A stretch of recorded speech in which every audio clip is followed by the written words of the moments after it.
All right, it's Sharper Square. Chad Millman, CCO of the Action Network. Now, on my Blazing 5, I went 3-2. If not for a field goal from 58 yards, I would have gone 4-1. So I make my picks over the course of a week. I've made totally different picks based on, over the last 48 hours, new information. So Sharper Square, here we go. I think the Patriots are going to beat the Steelers. With Watt out, it's not the same pass rush. We know that Belichick eats alive bad quarterbacks, mediocre quarterbacks, or young quarterbacks. Belichick has owned Mike Tomlin. Steelers are now like plus 2.5. Tomlin's a much better underdog coach. That I get. But I'm going to take the Patriots. Belichick doesn't lose back-to-back against an average quarterback. Patriots minus 2.5. Sharper Square. That is completely sharp, Colin. So we talked about this last week with the Steelers.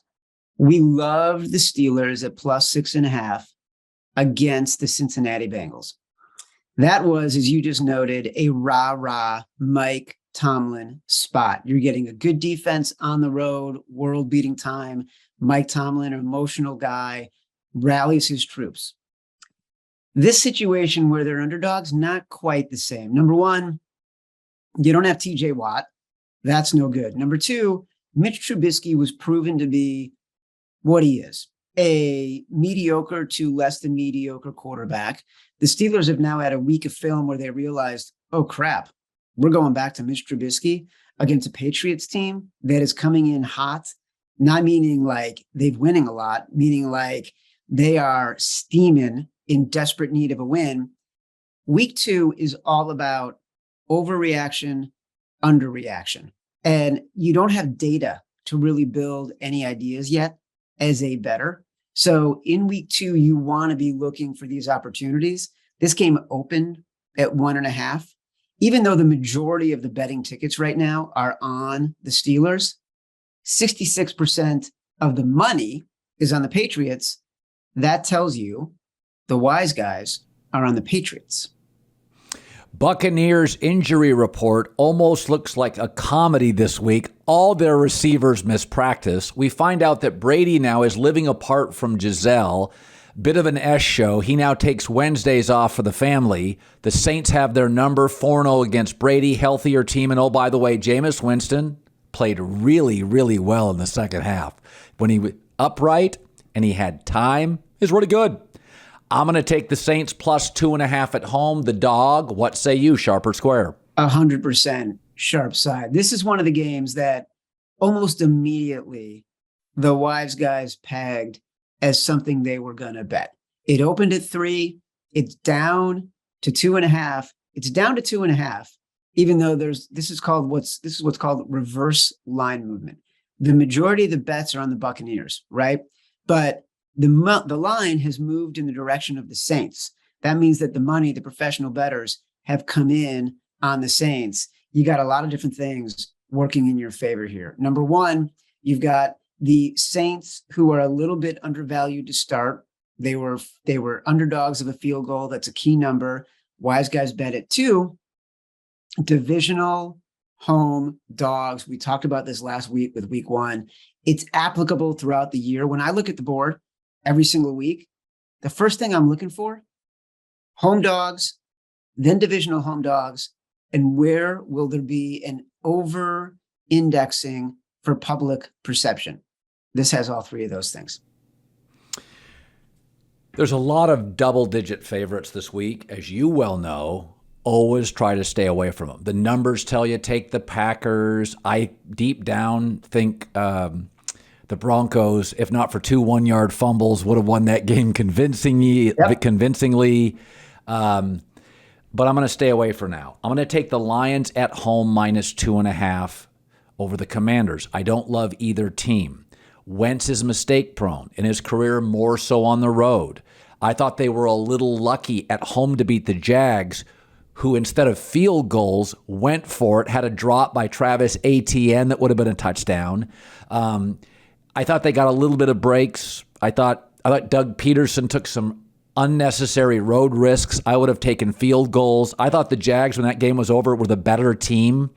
And I think Detroit's better than the Jags. And now it's in Detroit, -2.5. I'm taking the Lions, sharp or square. Totally sharp. The first time that the Detroit Lions are favorites in 24 games. That is a record in the Super Bowl era. That is how long it's been. I loved the Lions last week against the Eagles, and I started to get nervous about it because sometimes when there is a team getting so much sentiment as an underdog, you start to get nervous that it's the wrong side. And then the Lions did exactly what we thought they would do. They backdoor covered. They stayed in the game. They didn't stop no matter how out of it they were.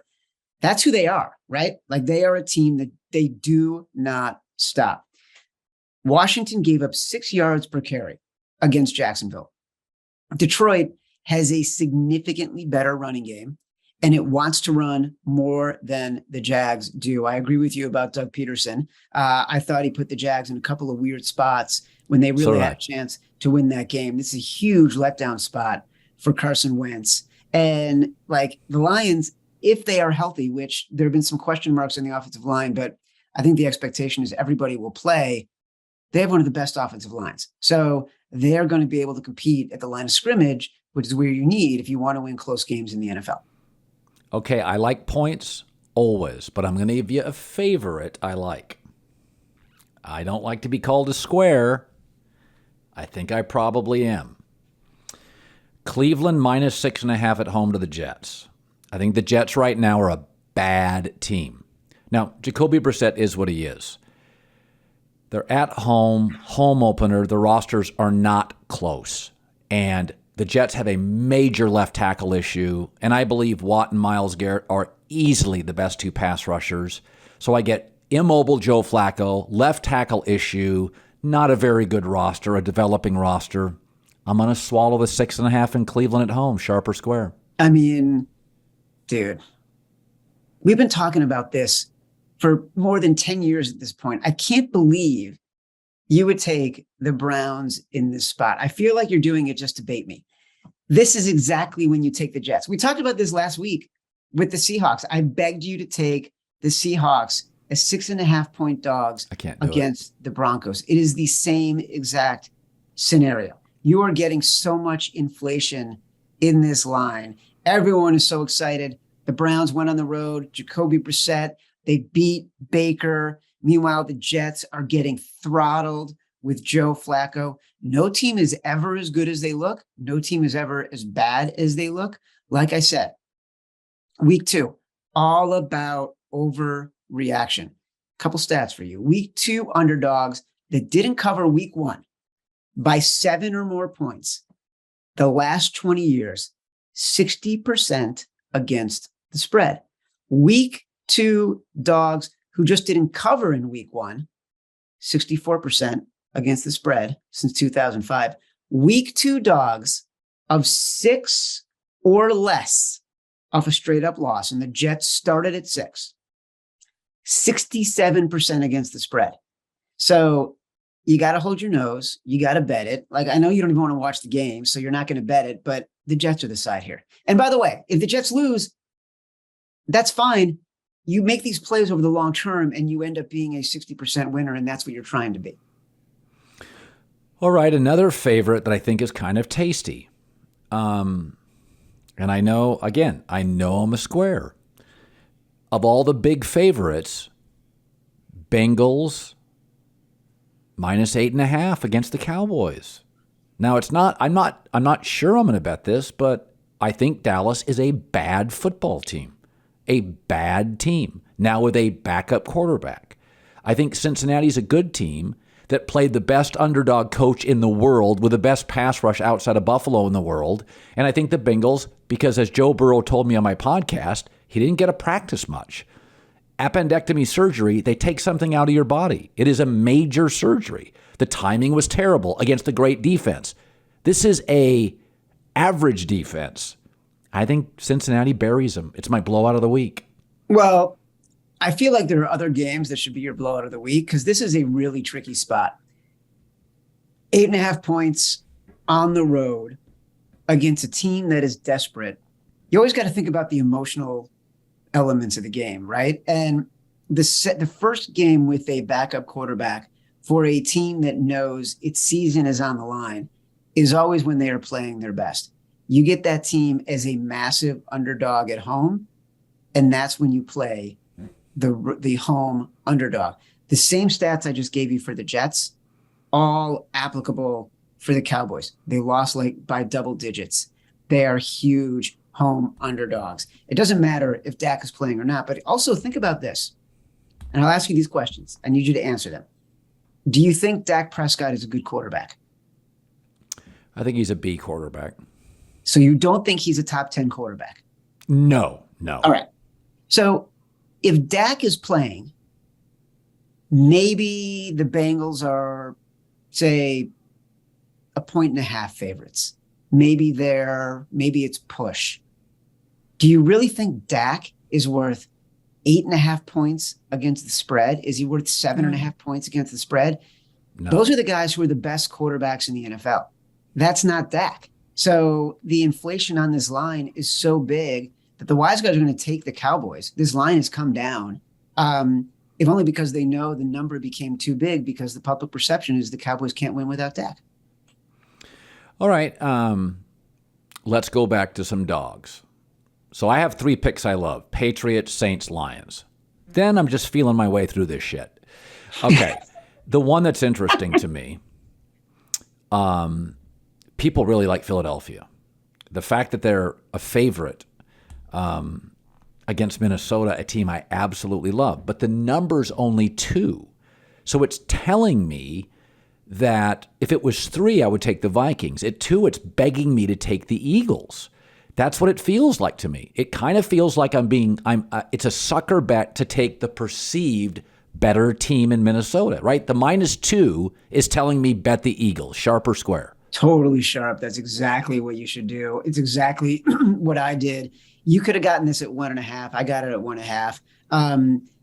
Yeah, they are begging you to take the Eagles here. Look, the Vikings, they beat up on the Packers in a really big spot. Justin Jefferson had a season-making game. Kirk Cousins looked amazing. Their new offense with a new coach, a Sean McVay acolyte. Everyone thinks they're amazing now. The Eagles, look, if you just look at the scoreboard, they only beat the Detroit Lions by 3, and everyone downgrades them a little bit if they aren't actually looking at how the game was played. The Eagles dominated that game, and they were ahead by double digits for a long period in that game. The Lions snuck in through the back door, but that was a dangerous spot. You and I had talked about this. I thought the Lions could sneak out a win there. Like, this was one of the games where I really felt the Eagles could go in, fall flat, and then they'd end up running the table because they'd be great and they'd win the NFC East. So the fact they get out of there with Jalen Hurts, who's grading so well as a quarterback right now and has so many weapons around him, Eagles are the side. Okay, so every week I ask you, give me your bet. It's often an ugly bet that you'll say something. I want a game that we have not discussed. This is a bonus for the audience on Sharp or Square, a game that you like that I haven't perceived. Cardinals-Raiders is tricky. 5.5 points is a lot of points, and I kind of liked Arizona. That's a ton of points. I hate the Raiders back into their defense, but they were so incapable of blocking the Chargers' front. I know that line feels like it's begging me to take Arizona, and my guess is when you're humiliated in week 1, in the NFL, you just take the team who got humiliated last week, especially when I get a competent quarterback who was humiliated and is dogged. It feels like take Arizona, right? Is that the one you're talking about? No, it's not. Although I will say that's been a debate. So, we'll do the Favorites podcast on the Volume Podcast Network, and we'll do this segment where we do sharp calls, right? And we will ask wise guys who listen to the podcast when it comes out on Tuesday will call us and say what they think of what we've talked about. And this was a game that a lot of people were starting to generate noise about. The number is kind of a dead number, right? It's between 4, it's between 6. So there's no real advantage in betting this number. I bet the Raiders just because I'm not a Kyler Murray fan. I'm not a Cliff Kingsbury fan. I think this defense is atrocious and in a lot of trouble. I think they're still missing some key weapons. I'm not going to back the Cardinals in this spot, even though, like the Jets, like the Cowboys, they fit so many of these systems. But I'm not a fan of the Cardinals. The team that I would like you to think about, Jacksonville Jaguars plus 4.5. I did. It was one of my initial picks. So you like the Jags or the Colts? Love the Jags. On Sunday night, I'm watching the Sunday night game. I open up the lines and I see Jags plus 4.5. First game I bet. Love the Jags in this spot. I like the Jags. I didn't bet them, so I thought the number got a little out of control. But I like the Jags to win the AFC South. I think Doug Peterson and Trevor Lawrence can be a magical combination. There was a lot to like in that game against Washington, and you alluded to it. You noticed. I thought they were the better team. They were the better team. And Doug Peterson, I don't know that he made all the right calls. I also think Trevor Lawrence, I think he was just amped. He missed 3 touchdown passes that were just bad throws because he was overthrowing people. So you're getting the Jags at home against a mediocre Colts team, in my opinion, that is favored by more than 2 key numbers, favored by more than 3, favored by more than 4. The Colts, every time they go to Jacksonville, they shit the bed. Like, they cannot win there. I don't know what it is. I don't know if it's the heat. I don't know if it's Frank Reich just doesn't build good game plans. I don't think Frank Reich is that good of a coach early in the season. That's been proven out. I think this Jags team is on the rise, and I don't think you'll get them at this kind of a number the rest of the year because I think people will catch up to it. So that was one of my favorite picks, as our producers know.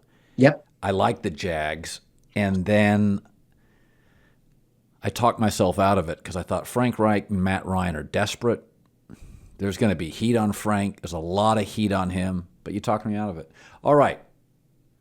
Patriots, Saints, Lions,